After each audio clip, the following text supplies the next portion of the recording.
ఏంటి ఈరోజు సమాజం ఏంటి? తల్లి ధైర్యంగా తన బిడ్డలను గద్దించలేని పరిస్థితి.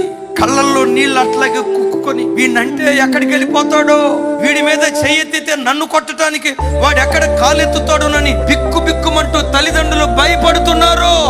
ఇంట్లో తండ్రి మాటకు ఒక్క మాటకు లోబడకుండా మందిరానికి వచ్చి రేయింబాబుళ్ళు పరిచర్య చేస్తే ఆ పరిచర్య దేవుడు అంగీకరిస్తాడా? అరే, కన్న గర్భానికి గద్దించే స్వతంత్రం లేదా? రెక్కల ముక్కలు చేసుకొని కష్టపడుతున్నారే, చెమటోడ్చి మట్టి పని చేసి చిరిగిపోయిన బట్టలు వేసుకొని మాస్కులు వేసుకొని బనియన్ వేసుకొని వాళ్ళ రక్తాన్ని చెమట రూపంలో దారబోసి కార్పొరేట్ స్కూల్లో చదివించారే, కార్పొరేట్ కాలేజీలో చదివించారే. ఓ యవన కుమారుడా, ఒక్క మాట తండ్రి మీద